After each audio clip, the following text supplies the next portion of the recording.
yang boleh kita dengarkan pada saat ini tertulis dari 1 Tawarik 17 ayatnya yang ke-16 sampai yang ke-27.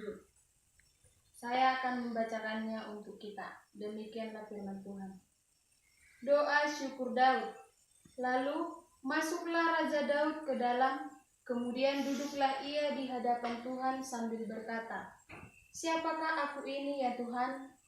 Ya Tuhan Allah, dan siapakah keluargaku, sehingga Engkau membawa aku sampai sedemikian ini? Dan hal ini menjadi masih kurang di mata-Mu ya Allah.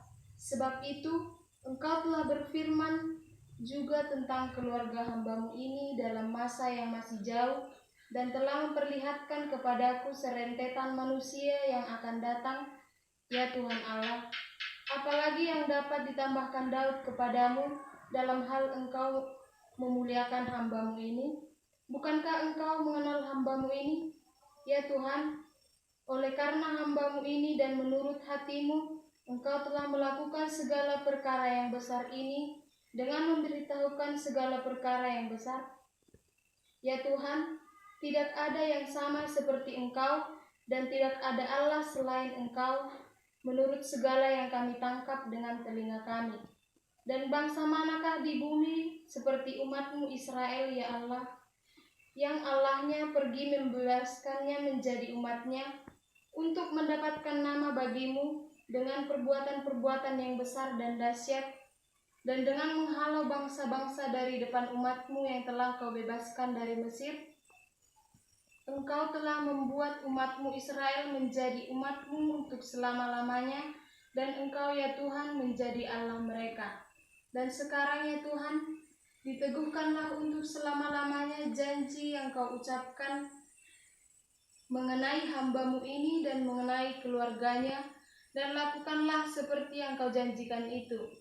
Maka namamu akan menjadi teguh dan besar untuk selama-lamanya, sehingga orang berkata, Tuhan semesta alam, Allah Israel adalah Allah bagi orang Israel.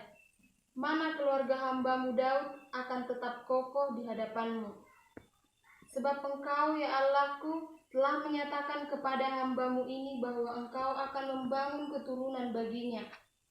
Itulah sebabnya hamba-Mu ini telah memberanikan diri untuk memanjatkan doa ke hadapan-Mu. Oleh sebab itu ya Tuhan, Engkaulah Allah dan telah menjanjikan perkara yang baik ini kepada hamba-Mu. Kiranya Engkau sekarang berkenan memberkati keluarga hamba-Mu ini, supaya tetap ada di hadapan-Mu untuk selama-lamanya. Sebab apa yang Engkau berkati ya Tuhan diberkati untuk selama-lamanya.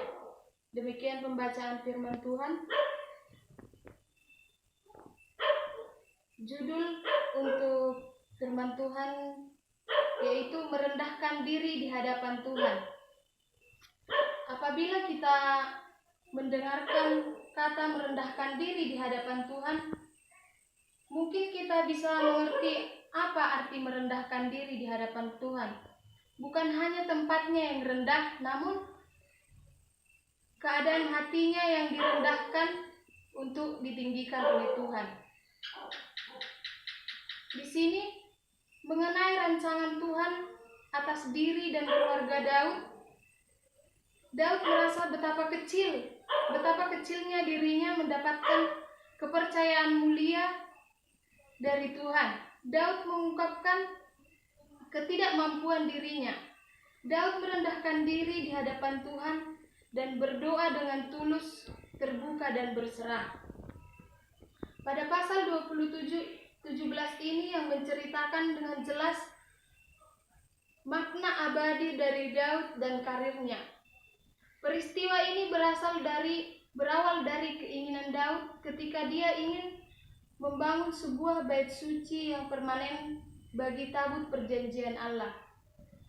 Namun sekalipun Allah melarang Daud untuk mendirikan rumahnya itu, Allah tetap berjanji untuk membangun keturunan Daud.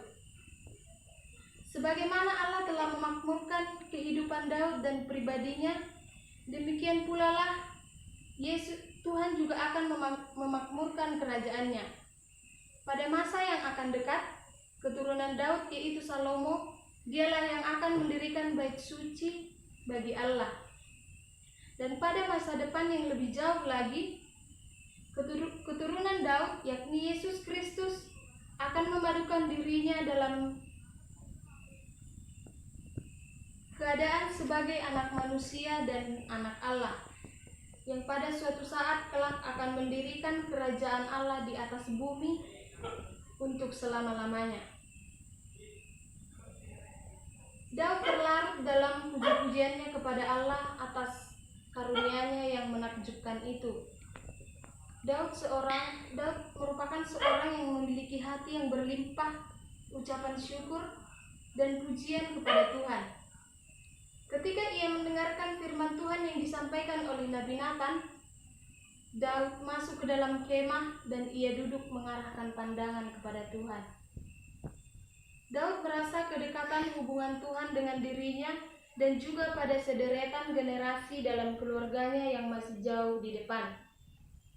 Bagi Daud, kelayakan dan kepercayaan Tuhan kepada dirinya dan keluarganya membuat dia mengungkapkan syukur dan permohonan peneguhan Tuhan dan berkat Tuhan. Daud duduk di hadapan Tuhan yang telah menyatakan bahwa ia mempunyai rencana yang besar dan kekal atas Daud.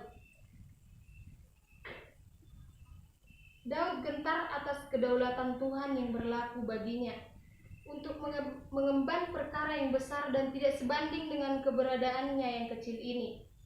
Kemudian Daud mengungkapkan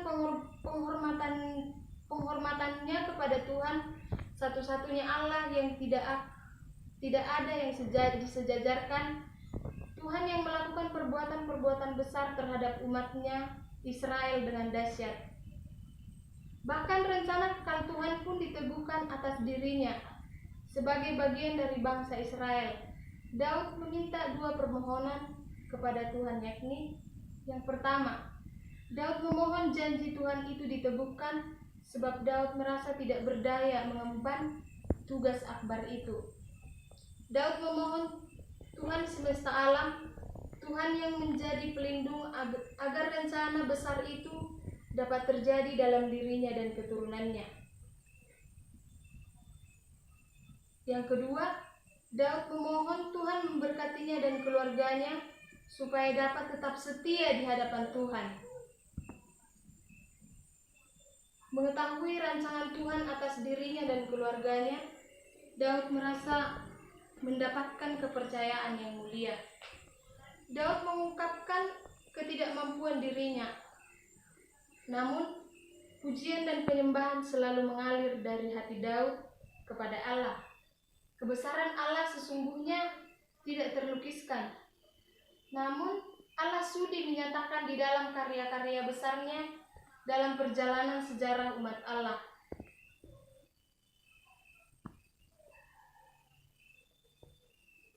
Daud merendahkan diri di hadapan Tuhan dan berdoa dengan tulus, sebuah doa yang perlu kita maknai dan imani setiap hari. Perikop ini sangat mengena kepada kita orang Kristen. Melalui perikop ini kita bisa lebih merendahkan diri untuk melayani Tuhan atau berdiam di hadapan Tuhan. Di tengah banyaknya pergumulan kita harus menyempatkan diri untuk bertemu dengan Tuhan. Sama seperti yang kita alami saat ini. Mungkin banyak orang atau bahkan dunia ini merasa khawatir. Mungkin merasa pergumulannya sangat besar untuk saat ini. Apalagi dengan kita tahu bahwa menyebarnya virus di dunia ini bukan hanya di Indonesia, bahkan di seluruh dunia ini.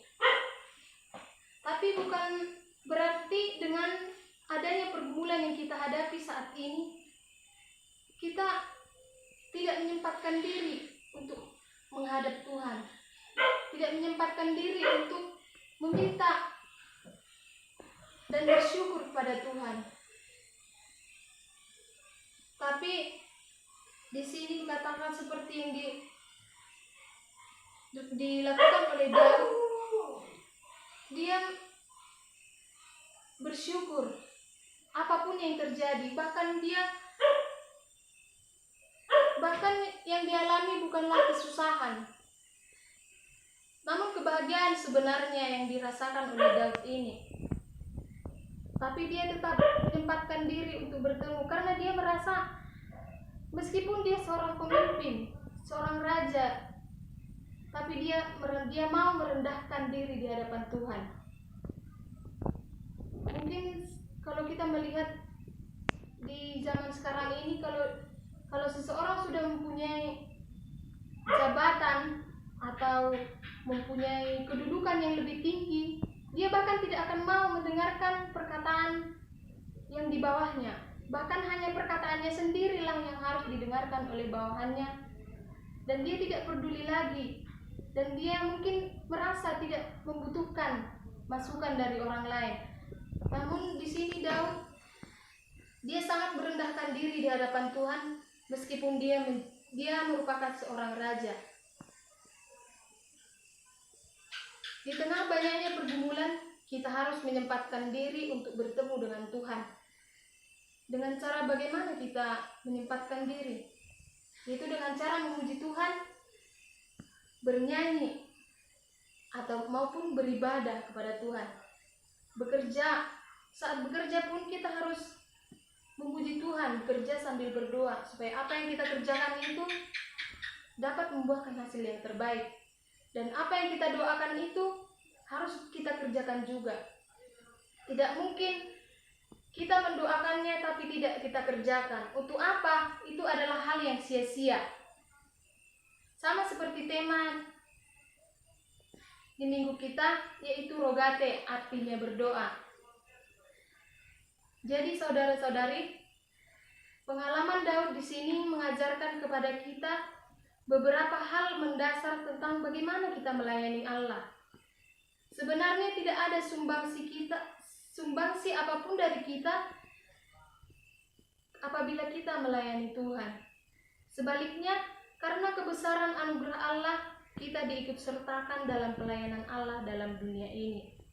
Karena itu, semua pelayanan yang benar berawal dari gerakan Allah sendiri, berjalan di dalam cara-cara Allah, dan bersasaran pada penggenapan rencana Allah. Berdasarkan tema, yaitu doa syukur Daud kepada Tuhan, di sini jelas rasa syukur Daud kepada Tuhan atas anugerahnya kepada Daud. Jadi, ini adalah suatu teguran bagi kita, di mana untuk semua yang kita terima dan kita rasakan dari Tuhan, patutlah kita mengucap syukur kepadanya. Dari judul khotbah kita, yaitu merendahkan diri di hadapan Tuhan, kita dapat mengetahui bahwa merendahkan diri di hadapan Tuhan itu berarti kita terbuka dengan kekurangan kita dan tidak memandang kekurangan orang lain. Yang kedua, merendahkan diri adalah suatu proses di mana kita akan ditinggikan. Jadi bagaimana dengan kita saudara-saudari yang terkasih? Sudahkah kita merendahkan diri sama seperti yang dilakukan oleh Daud? Kita bisa menjawabnya di dalam hati kita masing-masing. Semoga firman yang kita dengarkan pada saat ini dapat mengubahkan hati kita, dan lebih merendahkan diri di hadapan Tuhan. Amin.